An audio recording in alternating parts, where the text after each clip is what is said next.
Bismillahirrahmanirrahim. Assalamualaikum warahmatullahi wabarakatuh. Waalaikumsalam warahmatullahi wabarakatuh. Ya, baik.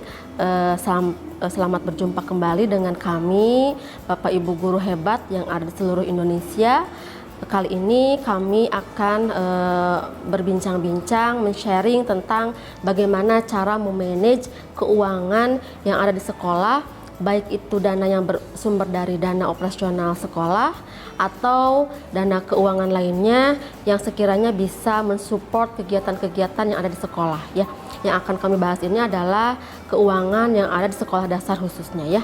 Nah, Bapak Ibu penasaran bagaimana tips dan trik, kemudian bagaimana praktik-praktik manajemen yang sudah dilaksanakan oleh narasumber kita ya. Mari kita simak perbincangan kami.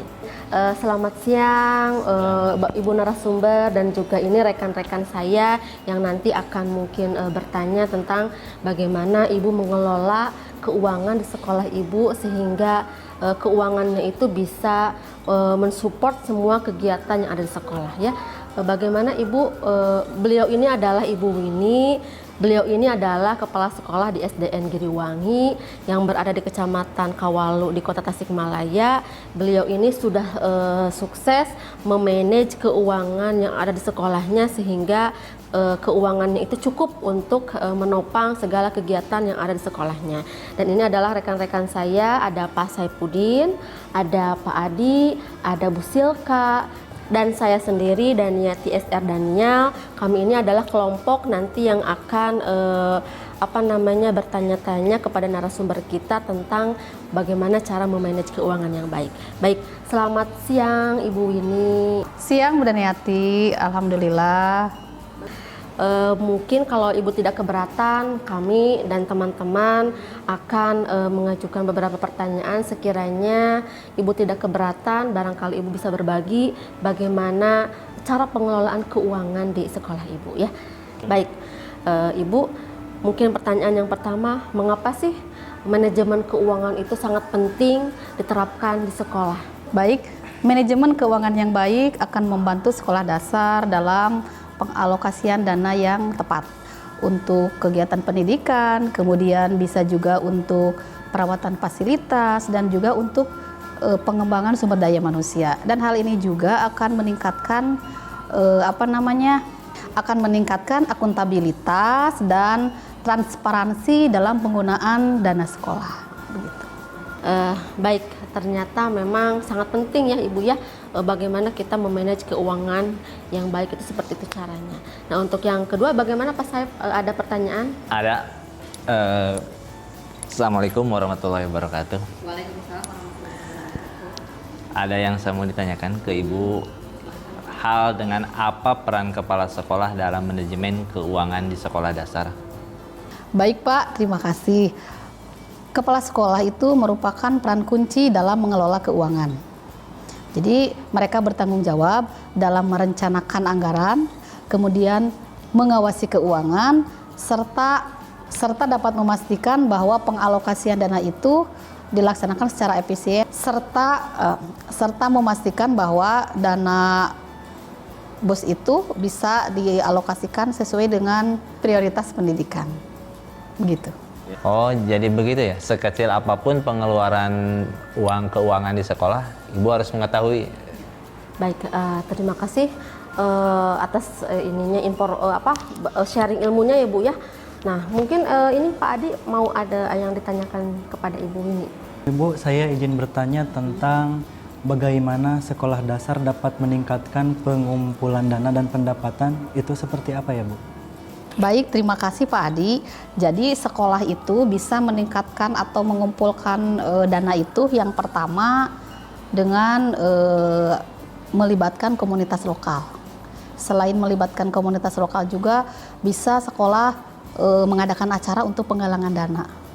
Selain penggalangan dana juga bisa mencari dukungan atau sponsor lokal, seperti misalkan sekolah mau mengadakan program mewarnai atau program apa, itu kan hadiahnya bisa kita minta proposal ke perusahaan lokal yang ada di daerah sekolah itu sendiri, begitu. Oh, jadi begitu ya, Bu. Jadi pendanaan sekolah itu dapat melibatkan komunitas, kemudian dari masyarakat dan juga sponsor. Ya. Baik, ternyata banyak cara ya. Selain kita dari uang BOS itu bisa dialokasikan untuk mensupport keuangan sekolah itu banyak ya Bu ya. Ada dari komunitas juga ya, atau mungkin dari orang-orang, dari sponsor, dari orang-orang tua juga ya. Bisa dijadikan suatu kekuatan mungkin untuk sekolah, bagaimana cara mengolah aset yang ada itu menjadi sumber kekuatan sekolah ya Bu ya. Mungkin Ibu Silka ada yang mau ditanyakan ke Ibu Winnie. Baik Ibu, izin bertanya, apa tindakan pencegahan yang dapat diambil sekolah dasar untuk menghindari masalah keuangan? Itu seperti apa Ibu? Baik, terima kasih Ibu Silka. Jadi saya sebagai kepala sekolah di sini untuk mencegah masalah keuangan itu yang pertama yang pasti ketika kita menyusun RKAS atau menyusun anggaran itu harus lebih hati-hati. Jadi yang pertama kehati-hatian dalam menyusun RKAS, kemudian yang kedua kepala sekolah itu harus bisa mengawasi keuangan. Jadi pengeluaran itu harus selalu diaudit secara berkala. Lebih baik itu sebulan sekali. Jadi supaya nanti keuangan itu bisa mengetahui kemana-mananya arah-arahnya seperti itu. Kemudian selain itu juga bisa melibatkan orang tua atau komite sekolah untuk istilahnya kebijakan dalam keuangan. Dan yang terakhir sekolah akan harus atau mengadakan pelatihan kepada guru terkait dengan pengelolaan keuangan itu sendiri begitu. Oh, jadi gitu ya Bu. Berarti Ibu sangat berperan penting dalam menyusun RKAS ya Bu. Iya Ibu, ternyata peran kepala sekolah ini memang sebagai tim manajemen di sekolah itu memang sangat menentukan ya Bu ya. Bagaimana, apakah keuangan ini akan berjalan baik sehingga semua kegiatan ini akan sejalan dengan apa yang sudah direncanakan atau tidak ya Bu ya.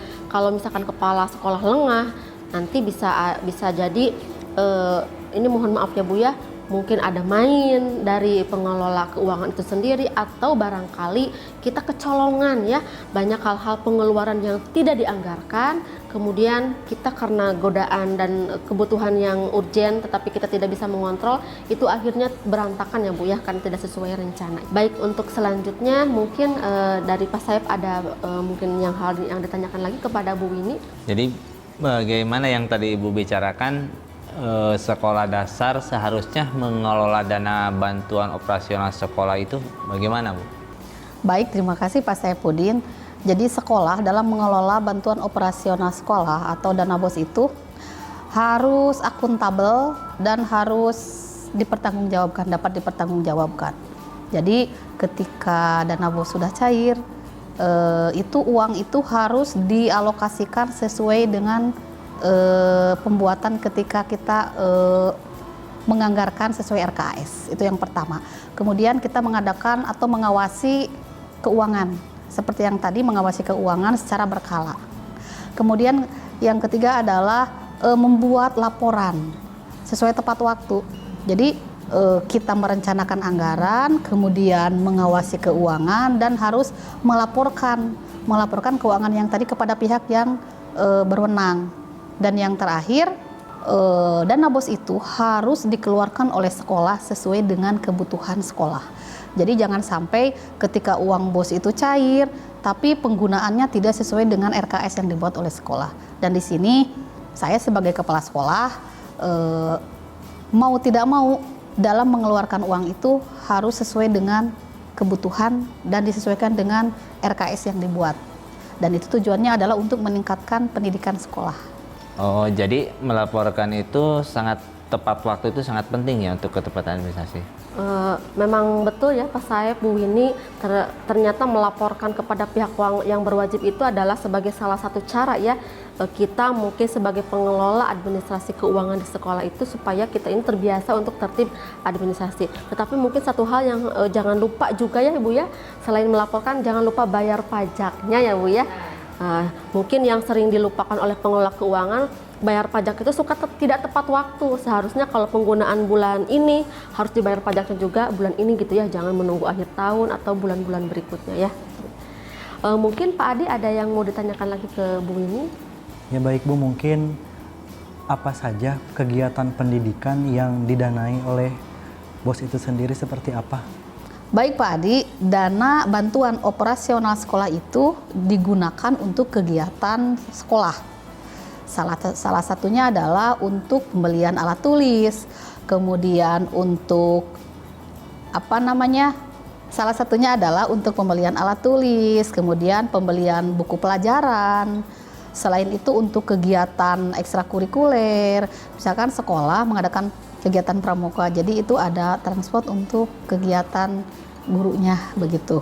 Selain itu juga untuk perawatan sekolah, misalkan sekolah mau ngecat atau mau ada pintu yang agak rusak, itu boleh menggunakan dana operasional sekolah. Seperti itu. Oh, jadi begitu Bu, mungkin dana BOS itu adalah dana yang dikeluarkan ketika dana tersebut harus dialokasikan kepada seperti contohnya kebutuhan-kebutuhan yang menunjang di sekolah, mungkin seperti itu. Ya, memang betul ya Pak Adi ya, pengalaman saya juga kalau misalkan dana operasional itu memang banyak itemnya penggunaannya. Salah satunya adalah memang untuk anak itu sendiri, diantaranya untuk memenuhi kebutuhan anak ya, yang dasar seperti ya tadi seperti yang disebutkan oleh Ibu Winnie, untuk pembelian alat tulisnya, untuk kebutuhan buku pokoknya ya, dan buku penunjang lainnya. Kemudian untuk peningkatan kompetensi guru itu sendiri ya, seperti banyak pelatihan-pelatihan baik yang dilaksanakan secara luring ataupun secara daring ya. Sekarang kan banyak ya webinar-webinar yang diselenggarakan oleh kementerian ataupun webinar-webinar yang dilaksanakan berbayar oleh suatu lembaga tertentu. Dan itu tentunya bisa dibiayai oleh dana operasional BOS yang peruntukannya adalah untuk meningkatkan kompetensi guru ya Bu ya, seperti itu. Nah, barangkali Bu Silka ada yang ingin ditanyakan lagi kepada Bu Winnie?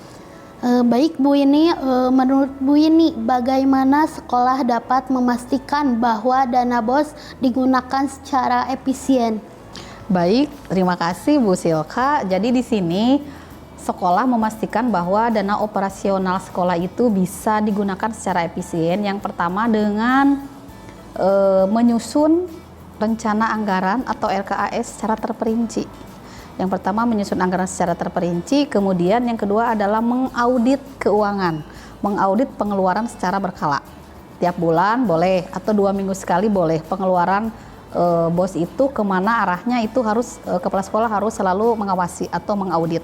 Kemudian yang ketiga itu bisa kita kerjasama dengan orang tua atau komite sekolah untuk membuat kebijakan pengelolaan keuangan serta menjalankan keuangan dengan manajemen yang baik.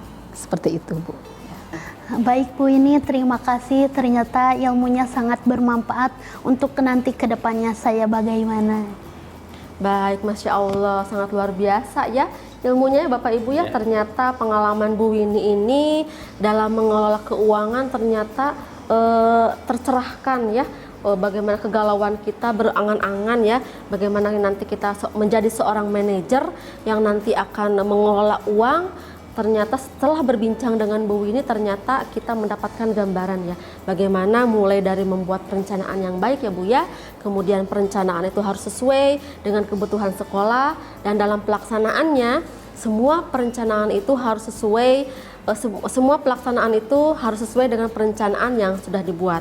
Adapun mungkin nanti di tengah jalan ada kebutuhan-kebutuhan lain yang urgent mungkin ya, nanti biasanya di dalam rencana penganggaran BOS itu ada namanya perencanaan perubahan ya Bu ya. Nanti bisa dialokasikan selanjutnya untuk dilakukan perubahan penganggarannya, seperti itu ya Bu ya.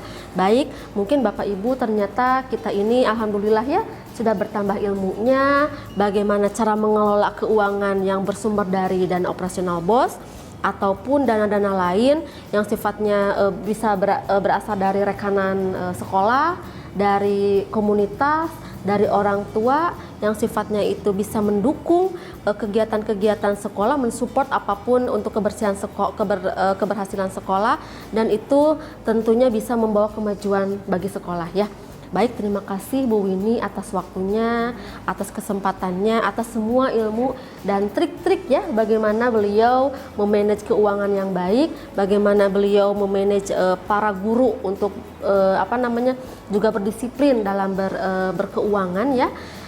Dan tentunya kita semua Bapak Ibu guru muda di seluruh Indonesia yang memerlukan bagaimana sih pencerahan cara pengelolaan keuangannya baik. Mudah-mudahan tayangan kita kali ini tentang bincang-bincang bagaimana cara memanage keuangan itu bisa membantu untuk menambah ilmu pengetahuan tentang manajerial keuangan yang baik begitu ya.